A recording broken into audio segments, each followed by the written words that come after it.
우리 다 같이 말씀 베드로전서 1장 3절에서 6절입니다. 우리 주 예수 그리스도의 하나님 아버지께 찬양을 드립시다. 하나님께서는 그 크신 자비로 우리를 새로 태어나게 하셨습니다. 그리하여 그는 죽은 사람들 가운데서 예수 그리스도가 부활하심으로 말미암아 우리로 하여금 산 소망을 갖게 해주셨으며 썩지 않고 더러워지지 않고 낡아 없어지지 않는 유산을 물려받게 하셨습니다. 이 유산은 여러분을 위하여 하늘에 간직되어 있습니다. 하나님께서는 여러분의 믿음을 보시고 그의 능력으로 여러분을 보호해 주시며 마지막 때에 나타나기로 되어 있는 구원을 얻게 해주십니다. 그러므로 여러분이 지금 잠시 동안 여러 가지 시련 속에서 어쩔 수 없이 슬픔을 당하게 되었더라 하더라도 기뻐하십시오. 아멘. 여러분, 오늘 이 말씀이 여러분에게 진짜 아멘으로 좀 화답됐으면 좋겠다는 마음이 정말 간절히 크고 그런 마음으로 준비하게 됐습니다. 여러분, 우리가 계속적으로 로마서에 있는 말씀을 나눴습니다. 그렇죠? 로마서에 있는 말씀을 나누다 보면 복음이 무엇인지를 이야기하고 하나님의 의, 그다음 믿음에 대해서 복음은 계속 그 로마서를 통해서 이야기합니다. 그래서 로마서는 복음의 정수라고 이야기하죠. 그렇게 복음에 대해서 이야기한 로마서는 12장부터 마지막까지 이제 그 복음에 근거하여 어떻게 살 것인가를 우리에게 말해줍니다. 근데 이렇게 로마서를 통해서 우리가 머리카락이 들어가서 다 들어가서 다 들어갔는데 뭐가 들어가? 그렇게 복음을 듣고 하다 보면 믿음으로 걷게 됩니다. 근데 믿음으로 걷는 그 시간들이 여러분 어떻습니까? 정말 막 이렇게 기쁨이 충만하여 막 기대되어 걸어가십니까? 그렇지 않고 꾸역꾸역 가는 경우가 꽤 많습니다. 믿음으로 걷는다는 게 참 쉽지가 않습니다. 오늘 기도에서 이야기했던 것처럼 우리 고백했던 것처럼 믿음으로 걷는다는 게 너무 기쁨일 때도 있지만 사실 너무나 지치고 힘들고 잘 보여지지 않아 어떻게 해야 될지 모르는 그 안타까움에 걷는 시간들이 많습니다. 끌려가는 경우들이 꽤 많죠. 그래서 하나님, 복음이 복된 소식이고 하나님의 오름, 하나님의 의, 너무나 말할 수 없는 것들 우리에게 열거하지만 그냥 소망도 없는 채, 그냥 모든 것을 체념한 채, 모든 것 희망이 없는 채 걷는 성도들에게 그렇다면 어떻게 이야기하면 좋겠습니까? 무엇을 이야기하면 좋겠습니까? 그렇게 계속 고민하다가 그렇다면 우리에게 있는 믿음, 소망, 사랑이란 이 세 가지의 큰 메시지 속에서 믿음으로 걸을 수 있는 건 소망 대신, 살아있는 소망 대신 예수 그리스도가 우리를 위하여 부활하신 이 사건인데 그 소망함을 우리가 쭉 전해 주어야겠다라는 생각이 들었습니다. 그러면서 말씀을 찾는 속에서 말씀을 공부하면서 베드로전서에 있는 이 길지 않는 이 베드로전서를 통해서 여러분 안에 그 소망함을 가지고 믿음의 길을 걷길 소망합니다. 그래서 오늘 이 베드로전서를 준비하면서 어떻게 하면 그러면 하나님 이들과 함께 우리가 소망의 근거에서 기쁨으로 이 하루를 시작하고 올해를 시작하며 어떻게 준비하며 나아갈까 하다가 문득 제게 들어온 노래가 하나가 있습니다. 여러분, 우리 최근에 악뮤가 정규 앨범을 발표했습니다. 아시죠? 그렇죠? 들어보시면 소문의 낙원이라는 곡을 발표했습니다. 다 들어보신 분도 있고 난 음악을 별로 좋아하지 않아서 뭐가 나오든 상관이 없는 분도 계시겠지만 한번 제가 가사를 한번 쭉 읽어드릴게요. 제가 한번 가사를 읽어드릴게요. 잠깐 앉아요. 따뜻한 스프와 고기가 있어요. 지친 나그네요. 도시에서 절대 알 수 없는 게 있죠. TV에서 절대 볼 수 없는 게 있네요. 소문의 낙원. 누군가 비웃으면 난 더 힘내요. 소문의 낙원. 물집을 터뜨리고 붕대를 감았죠. 떠나야지만 알 수 있는 게 있죠. 지치고 병든 나그네요. 외로운 나그네요. 당신의 불치병은 그곳에 존재할 수 없어요. 잠깐 앉아요. 따뜻한 스프와 고기가 있어요. 소문의 낙원. 우리 모두 그곳을 찾아 떠나왔죠. 겁쟁이는 절대 모를 세상이 있죠. 지치고 병든 나그네요. 외로운 나그네요. 당신의 불치병은 그곳에 존재할 수 느리게 오래 걸어요. 소문의 낙원으로 사랑을 발견하기 위해 도시를 떠나왔어요. 여러분 어떻습니까? 가사를 쭉 제가 읽어드렸는데 여러분들 알다시피 악뮤는 선교사님 자녀들입니다.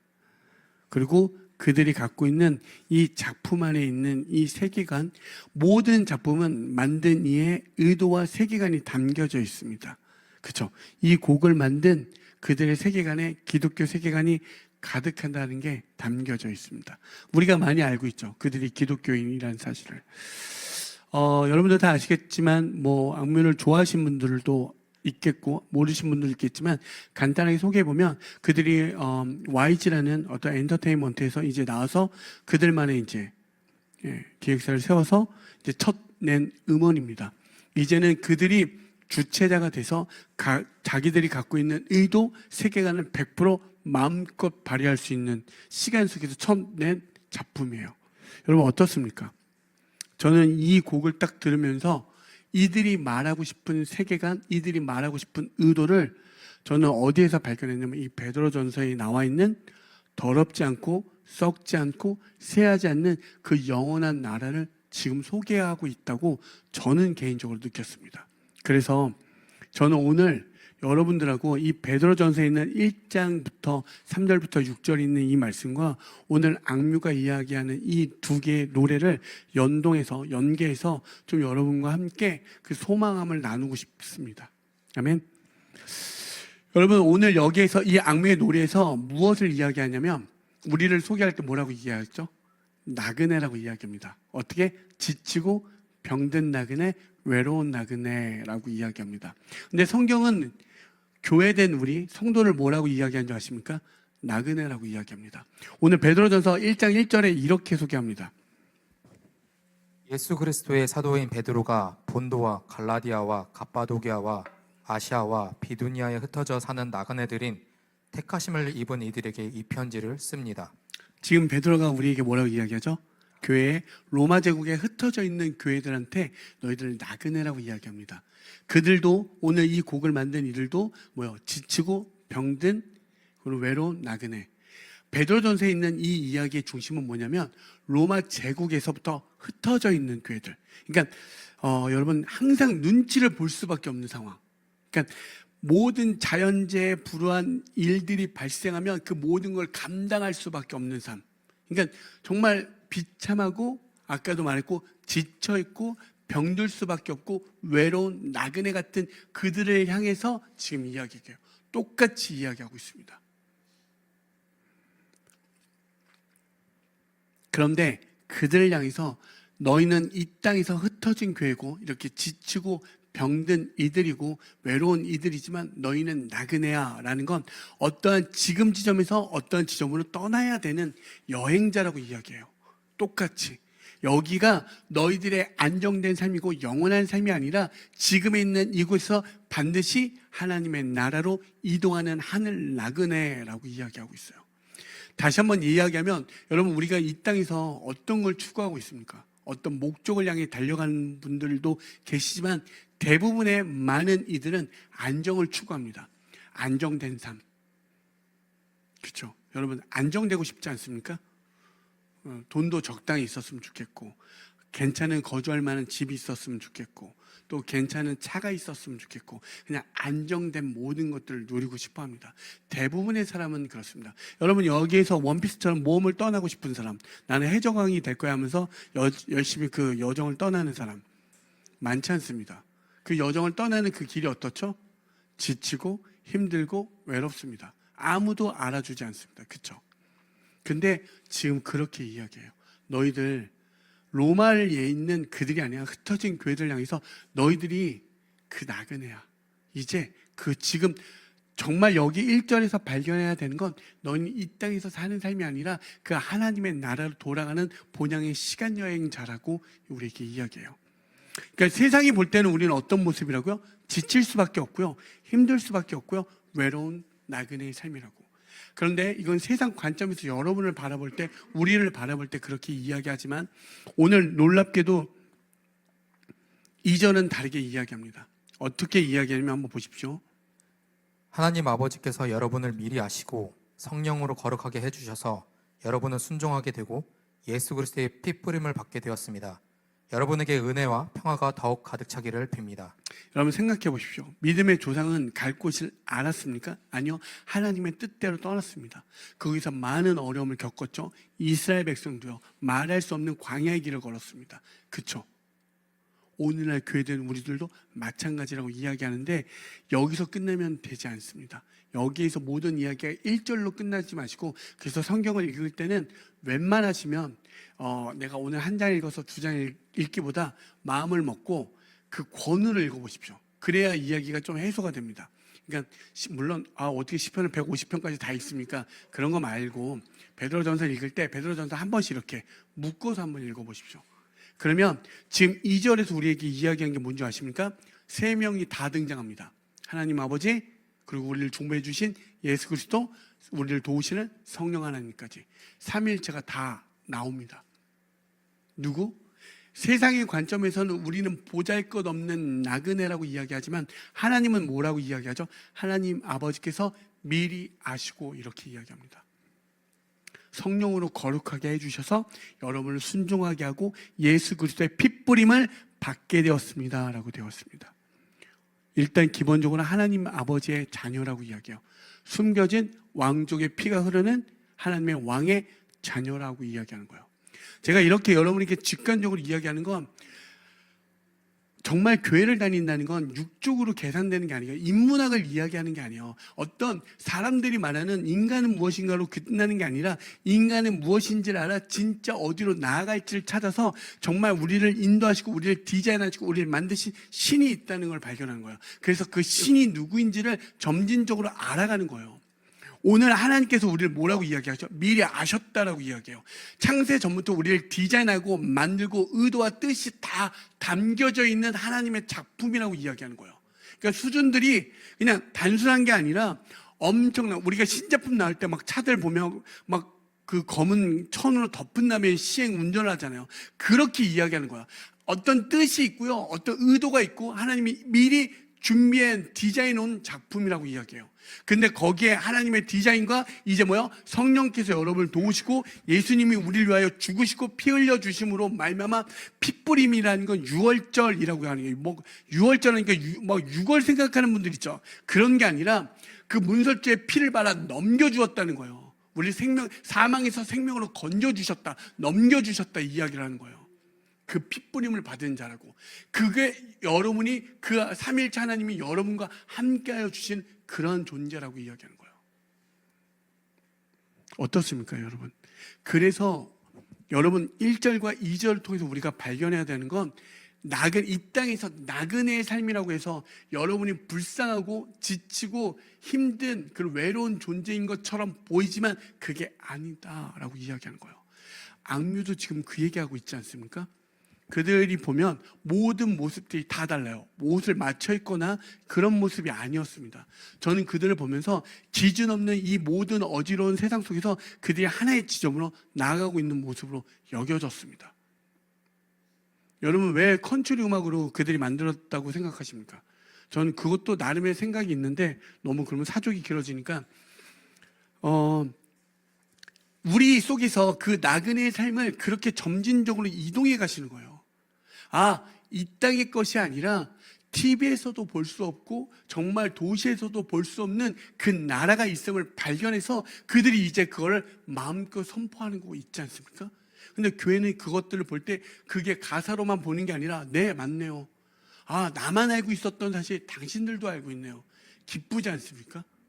그 은혜를 누리셔서 우리는 이 땅의 삶이 아니라 그 시간 여행자, 우리는 떠나는 나그네의 삶. 그래서 쉽게 말하면 하늘 나그네라고 우리를 지칭할 수 있는 거예요. 아멘. 그 여행을 떠나십시오. 정말 그 여행을 떠나십시오. 오늘 그렇게 얘기해요. 나의 신분이 나그네라고. 그런데 이 나그네 신분에는 두 가지가 숨겨져 있다고. 세상에서 바라보는 우리의 모습, 하나님의 바라보는 우리의 모습은 전혀 다르다라고 이야기하는 거예요. 오늘 그 소문의 제목이 소문의 낙원이잖아요. 그 낙원은 하나님 나라의 관점에서 보면 어떤 것? 소망의 나라라고 이야기하는 거예요. 보세요. 가사에 보면 도시에선 절대 알 수 없는 게 있다라고 이야기합니다. 바벨론 같지 않습니까? 그렇죠. TV에선 절대 볼 수 없는 게 있네요. TV에서 여러분 신이 있다라고 얘기한 적 있습니까? 절대로요, 모든 TV 프로그램에서 나오는 강연들은 다 방어적입니다. 방어적이라는 건 무엇이냐면 절대 공격적으로 이야기할 수 없어요. 여러분 왜 유튜브를 좋아하는 줄 아십니까? 여러분 생각해 보십시오. 유튜브는 자기의 생각을 마음껏 이야기합니다. 공격적이죠. 그러니까 막 욕설도 섞여가면서 이야기하니 거기에서 우리가 동의되는 사람은 거기에서 말할 수 없는 쾌감을 느껴요. 그런데 방송은 수비적이라고 이야기하는 건 어떤 것도 자기 생각을 드러내지 않고 인용하는 것밖에 없습니다. 누구의 말을 인용하여 수비적으로 이야기할 수밖에 없어요. 그렇게 해서 적당한 리밋이 걸려 있죠. 그래서 도시와 TV에서는 절대 볼 수 없는 게 있다고 이야기합니다. 그리고 이렇게 이야기해요. 물집을 터뜨리고 붕대를 감았죠. 떠나야지만 알 수 있는 게 있죠. 지치고 병든 나그네여 외톨이 나그네여 당신의 불치병은 그것에 존재할 수 없어요. 어떻습니까? 아까 1절에 지치고 병들고 외로운 나그네 삶이 2절에서 그렇지 않다는 거 우린 발견했습니다. 그런데 그 여정은 이 땅에선 때론 물집이 잡히고 붕대를 감으며 떠나야 되는 여정이라고 이야기해요. 그런데 궁극적으로 이야기하는 게 뭐냐면 당신의 불치병은 그곳에 존재할 수 없다고 이야기합니다. 여러분들도 각자가 갖고 있는 아픔, 슬픔, 외로움들이 있죠. 그런데 그 모든 것들이 사라지는 그 지점, 그 소망의 나라, 소문으로만 들었던, 우리가 그럴 거라 여겼던, 소문으로만 알고 있었던 그 나라가 성경은 딱 한 가지 반드시 있다라고 이야기해요. 그게 어디에 나옵니까? 요한계시록 21장 4절에 나옵니다. 그들의 눈에서 모든 눈물을 닦아주실 것이니 다시는 죽음이 없고 슬픔도 울부짖음도 고통도 없을 것이다. 이전 것들이 다 사라져 버렸기 때문이다. 아멘. 여러분 삶을 살면서 지칠 때 많지 않습니까? 지쳐지죠. 여러분 살면 살수록 지침이 많지 여러분 기쁨이 많습니까? 어떻습니까? 가장 어린 누구 막론하고 다 여러분 어떻죠? 지쳐 힘듭니다. 마음 아프고 불안하고 괴로울 때 많죠. 너무 그럴 때 많지 않습니까? 그러니까 어느 순간부터 우리에게 위로라는 키워드가 되게 크게 자리 잡아요. 마음 아프고 힘들고 괴로울 때가 참 많습니다.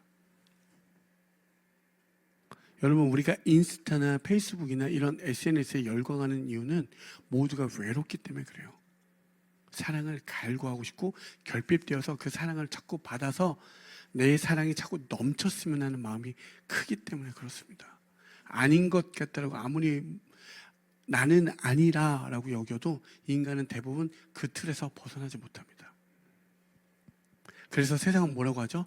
조금만 더 가면 괜찮아질 거야 라고 우리를 위로합니다. 그렇죠? 그리고 더 나아가서 뭐라고 하죠? 너가 괜찮으려면 성공하면 돼. 성공하면 괜찮아질 거야 라고 이야기하죠. 여러분 성공하고 싶죠? 그러면 한번 성공하면 괜찮아질 거라 여겨집니까? 더 큰 외로움과 더 큰 상처와 아픔들이 큽니다. 그래서 또 큰 성공을 바라고 나아가려고 합니다.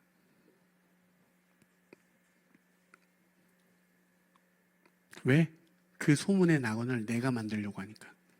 내가 그 낙원을 만들어서 성공하려고 하니까. 근데 그 낙원을 만들려면 어떤 일이 벌어진 줄 아십니까? 남을 밟아서라도 그렇게 올라가야 합니다. 반드시 내가 만들려고 하는 그 낙원은 여러분이 생각하는 만큼 낙원이 되어지지 않고 누군가는 피를 흘리고 누군가는 아픔을 경험해야 되고, 여러분 단순한 예로 여기에 고기를 좋아하시는 분들 있죠. 삼겹살 좋아하시는 분도 있고 스테이크를 좋아하시는 분들이 있고, 그렇죠?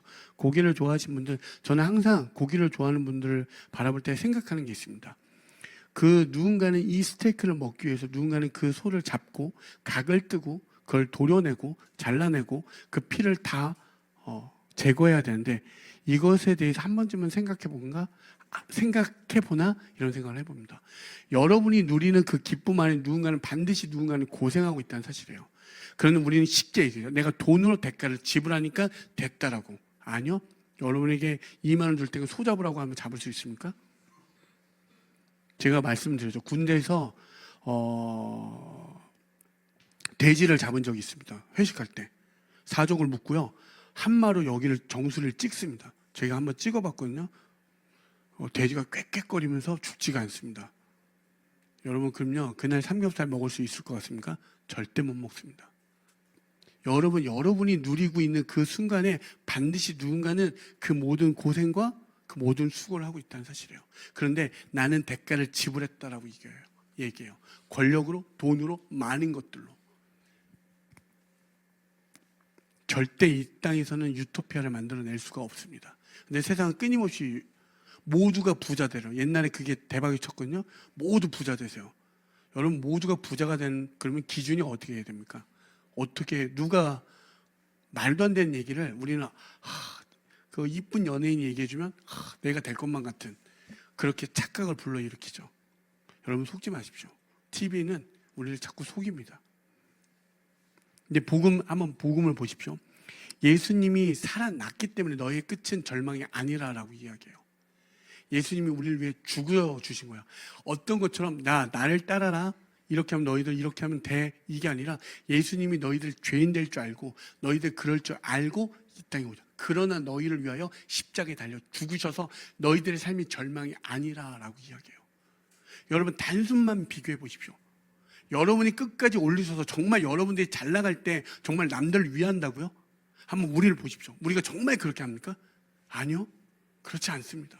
더 높은 곳을 향해서 남들보다 더 인기 많은 사람보다 더 인기가 많고요, 돈 많은 사람보다 더 많은 걸 원하고요. 그렇지 않습니까? 여러분, 우리의 삶에서 정말 선한 것들이 나올 거라 여겨지십니까? 그렇지 않아요. 근데 예수님은 그럴 줄 알고도, 너희가 날 버릴 줄 알고도, 배신할 줄 알고도, 다 도망갈 줄 알고도 그분이 죽으셨다는 사실입니다. 그래서 너희 삶이 절망이 아니라라고 이야기해요. 그 소문의 낙원이 어떻죠? 반드시 그 소망의 나라라고 이야기하고 있는 거예요. 3절과 4절 한번 보시겠습니다. 우리 주 예수 그리스도의 하나님 아버지께 찬양을 드립시다. 하나님께서는 그 크신 자비로 우리를 새로 태어나게 하셨습니다. 그리하여 그는 죽은 사람들 가운데서 예수 그리스도가 부활하심으로 말미암아 우리로 하여금 산 소망을 갖게 해주셨으며 썩지 않고 더러워지지 않고 낡아 없어지지 않는 유산을 물려받게 하셨습니다. 이 유산은 여러분을 위하여 하늘에 간직되어 있습니다. 아멘. 하나님을 어떻게 하죠? 정말 썩지 않고 더럽지 않고 쇠하지 않는 하나님의 나라가 예수 그리스도의 부활로 말미암아 우리에게 확신으로 가지게 하여 소망을 갖겠다. 산 소망이라는 건 리빙 오브 그 얘기죠. 살아있는 소망이라고. 여러분이 살아있지만 때로는 절망과 실패와 모든 속에 있지만 아니야, 너희들의 모든 끝은 절망으로 점철되어지지 않아. 그 썩지 않고 더럽지 않고 쇠하지 않는 놀라운 하나님의 나라가 기다리고 있어라고 이야기해요. 누가 확증해 주셨다고요? 예수 그리스도께서. 여러분, 우리가 취업이 잘 돼서 소망이 생기는 게 아니고요, 관계가 잘 풀어져서 소망이 생기는 게 아니라, 마음 상태가 좋아져서 소망이 생기는 게 아니라 부활하신 예수 그리스도 때문에 우리가 소망이 생긴 줄 믿습니다. 아멘. 여러분이 상황과 환경이 나아졌다라고 해서 정말 막 소망이 생길 것 같습니까? 아니요, 상황과 환경은 수시로 바뀝니다. 정말 수시로 바뀝니다. 저는 이런 시대가 도래될 줄 전혀 생각하지 못했습니다. 여러분들, 제가 자꾸 옛날 얘기해서 미안하지만 2020 원더키드라는 만화가 있었습니다. 제가 어릴 때 2020 원더키드 할 때는 그런 세상이 올까 싶었거든요. 그런데 정말 그런 비슷한 세상들이 점점 다가오고 있습니다. 모든 걸 다 해줘요. 그런데 예수 그리스도의 부활로 말미암아 우리는 살아있는 소망을 가지게 되는데, 현실을 살다 보니 그 소망함은 충만함으로 가는 게 아니라 성경에서 뭐라고 이야기하죠 아십니까? 잠시 잠깐 근심과 시련이 우리에게 있다는 사실이에요. 여러분, 때로는 지칠 때 있죠. 힘들 때 있죠. 괴로울 때 있죠. 이걸 영적으로 풀어서 보면 단순히 우리가 마음이 약해서가 아니라 영원한 하나님의 나라가 있는데 이 땅에서 그 영원하지 못한 것들을 바라볼 때 우리들의 마음에 어떻죠? 그 말할 수 없는 탄식 같은 것들이 있어요. 말할 수 없는 힘듦들이 있어요. 영적으로 그런 것들이 하나둘씩 풀어가시는 거예요. 그걸 알아야 우리가 무엇을 소망하며 나아갈지를 발견하시면 돼요. 그런데 이 땅에서 살아갈 때 나그네 삶이고 약간 어려운 삶이 있지만 오늘 베드로 전서에서도 뭐라고 이야기하냐면 어려움이 있다라고, 때로는 시련이 있다라고. 1장 6절입니다. 그러므로 여러분이 지금 잠시 동안 여러 가지 시련 속에서 어쩔 수 없이 슬픔을 당하게 되었다 하더라도 기뻐하십시오. 똑같이 이야기하죠. 잠시 동안 여러 가지 시련 속에서 어쩔 수 없는 슬픔을 당하게 되었다 하더라도 기뻐하십시오. 그러니까 슬퍼 죽겠네 웃으라고 하는 말이 아니라 너희들이 지금 여기서 슬플 수밖에 없어. 어려움이 있을 수밖에 없어. 시련이 있지만 반드시 부활하신 예수로 말미암아 살아있는 소망이 있다라고 이야기해요. 근데 오늘 악무에서도 이렇게 이야기해요. 그 노래에서도 누군가 비수면 뭐라고요? 난 더 이거 미친놈 아닌 이상은 반드시 이게 말이 안 됩니다. 누군가 비웃는데 아유 그렇게 예수님 믿는다면서 봐봐요. 모든 사람이 이렇게 의미가 들어가죠. 반드시 자기를 지적하는 순간 그 의미에 사로잡게 되어 있습니다. 여러분 한순간 비난하잖아요. 여러분의 마음이 충만할 것 같습니까? 비난해볼까요? 우리 비난하면 한순간에 우리의 실체가 다 드러납니다. 어떻게? 그렇게 해보니까 잘 돼? 잘 돼? 굳이 애매하게만 얘기해도 마음속에 막 찔리면 바로야. 어떻게? 그게 실력이야? 이렇게만 해도 어떻습니까? 친 거야? 그게 가르치는 거야? 아이고, 여러분 어떻습니까? 비난에서 자유할 수 있다고요? 절대 불가능합니다. 근데 이렇게 이야기해요. 만든 이들이. 누군가 비웃으면 난 더 힘내요 그래요. 불가능합니다. 근데 여러분 한번 생각해 보십시오. 예수로 살아간다는 거 있죠? 여러분 세상 사람들이 볼 땐 미련 많고 어리석어 보이죠? 여러분 생각해 보십시오. 돈도 아니고요, 명예도 아니고 예수를 붙잡고 간다는 건 대단한 용기가 있지 않으면 절대 불가능합니다. 엄청난 용기가 있어야지만 붙잡고 갈 수 있어요. 한번 반대로 한번 생각해 보십시다. 예수가 아닌 걸 붙잡고 살아가는 사람들 한번 제가 소개해 볼까요? 수많은 돈을 붙잡고 살다가 돈을 잃어버린 사람들이 어떻게 하냐면 자기의 생을 마감하더라고요. 돈을 잃어버리니까 부모마저도 버려버리더라고요. 돈 때문에요, 자식마저도 버려버리더라고요. 자식을 팔아버리기도 하더라고요. 사람을 팔아버리기도 하더라고요. 돈이 소문의 낙원, 그 소망의 낙원이라고 여겼던, 그리고 거기 반드시 돈은 나를 배신하지 않는다며 그 돈을 붙잡고 그 낙원을 향했던 모든 사람들은 돈 때문에 사람을 죽이기도 하고요, 돈 때문에 사람을 버리기도 하고요, 이 모든 걸 합니다. 여러분 어떻습니까? 이게 세상에서 강력한 힘을 주는 그 돈이 하는 모습입니다. 너무나 많이 목도하지 않습니까? 가족끼리 고소 고발을 합니다. 돈 때문에, 유산 때문에. 내가 더 받네, 네가 더 받네, 막 따져가면서. 오히려 그들이 미련맞아 보이지 않습니까? 여러분 그렇지 않습니까? 여러분 사랑하는 여인하고 헤어졌어요. 그럼 어떻게 됩니까? 한때 그 기억을 잘 간직하고 거기서 끝나면 되는데 뭐 데이트 폭력을 하고 또 찾아가서 심지어 그 일가족을 살해하는 막 이런 뉴스, 너무나 잔혹한 뉴스를 보지 않습니까? 사랑한다며요. 사랑했다며요. 근데 자기와 조금만 맞지 않으면 일가족을 살해하고 막 이런 일들을 봅니다. 그 사랑의 끝이 이렇게 남을 죽이고 남을 분리시키고 이렇게 한다고요? 이게 세상이 말하는 사랑입니까? 아니죠. 그들이 이 사람만 있으면 다 된다라고 했던 그들의 끝은 다 이렇게 참혹합니다. 절망이고요, 힘듦이고요. 무엇을 이야기합니까? 다 자기밖에 없습니다. 다 자기. 근데 여러분 한번 정말 예수님을 붙잡고 살아가는 믿음의 선진들 한번 보십시오. 성경에서 말한 예수를 붙잡고 가는 그 선진들, 그들의 마음속에는 반드시 시련이 있습니다. 시련이 끝나지 않습니다. 계속되는 그 시련 속에 살아갑니다. 슬픔이 있고요, 아픔이 있지만 어떻게 하죠? 예수를 붙잡고 나아가는 모습을 수도 없이 목도하게 됩니다. 너무나 불리하지만, 너무나 힘들지만 자기의 것을 내어주는 모습들, 자기를 두들겨 패고 자기를 아프게 했지만 그들에게 끝까지 끌어안는 모습들, 여러분 그 끝이 어떻습니까? 완전히 다릅니다. 저는 이 헬세드 공동체가 자기밖에 몰랐던 자기 기준에 가득한 우리들이 모여서 예수의 기준 되어져서 그 진짜 사랑의 진리를 알아 그 사랑을 내줬으면 좋겠습니다. 그게 교회 아닙니까? 그래서 힘이 나는 거예요. 예수를 붙잡고 가는 사람들한테 저 같은 아무것도 아닌 인생도 아무것도 없는 그 예수를 붙잡고 갈 때 그 모든 것에 힘을 주시는 하나님을 발견합니다. 저는 여기에 계신 분들이 그 모든 조롱과 비난과 어려움 속에서 예수를 붙잡아서 말할 수 없는 힘의 원천이 되어졌으면 좋겠습니다.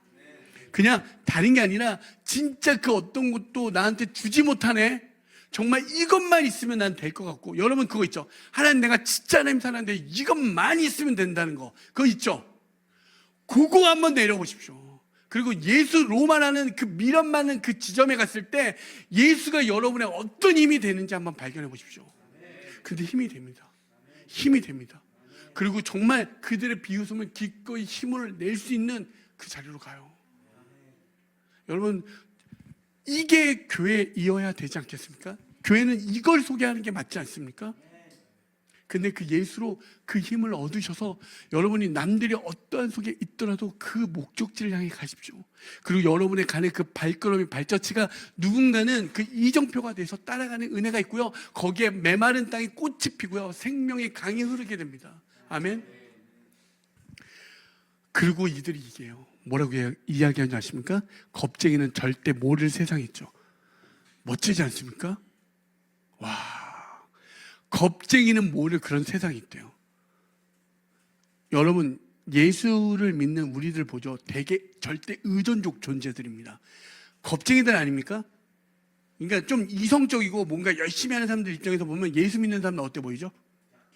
네, 약해 보입니다. 아니 맞습니다. 아유 고작 믿을 게 없어서 보이지 않는 신을 믿고 의지한다고? 에휴 겁쟁이들. 그렇게 보입니다. 그런데 여러분 생각해 보십시오. 힘이 있고요 권력 있는 사람들이 어떠한 잘못으로 인해 재판 때 어떤 심판 때 혹은 그런 재판장에 섰을 때 모습을 한번 보십시오. 정말 초라하고요. 변명 끝까지 자기 살아남으려고 남을 계속 팔아넘깁니다. 정말 겁쟁이의 끝을 봅니다. 자기는 잘못 없고 남 때문에 그랬대요. 저는 그런 뉴스를 볼 때마다 모두가 겁쟁이로 보입니다. 정말 겁쟁이. 근데 예수를 믿고 살아가는 그 겁쟁이들의 모습들을 보면 그 끝은 어떻죠? 놀라운 용기 있는 자들입니다. 끝까지 자기를 내어줍니다. 죽을 줄 알고도요 그 헌금을 들고 그를 내어주려고 그 사막 오지에 들어가고 끝까지 그 모습들. 화를 쏴서 죽고 죽임을 당해도 또 들어가고 또 들어가고. 겁쟁이는 모를 세상, 세상은 모르는 세상의 겁쟁이들입니다. 단순히 우리끼리 위로하자라고 하는 게 아니라 정말 예수 그리스도를 그 부활을 붙잡고 가는 교회와 성도의 모습은 용기 있는 자들이고요 세상이 비겁한 겁쟁이들입니다. 여러분 남을 판다고요? 그게 세상의 모습이에요. 한번 그냥 어떤 사건에서 열만 받지 마시고요 그들의 모습을 보십시오. 그 당당하고요 그 권위를 잡을 때 그 권력이 있을 때 얼마나 우리를 짓밟으면서 그 있었던 당당한 모습들이 진짜 그 심판대 앞에 섰을 때 그 공의 앞에 섰을 때 정의 앞에 섰을 때 얼마나 초라해지고 도망가려고 그 쥐구멍을 찾는 모습들이 보여지지 않습니까?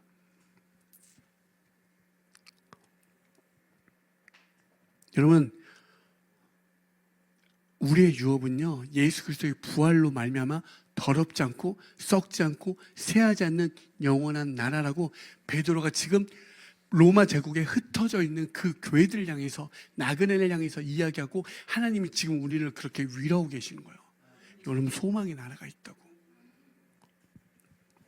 그렇게 붙잡고 가는 저와 여러분이 되어졌으면 좋겠습니다.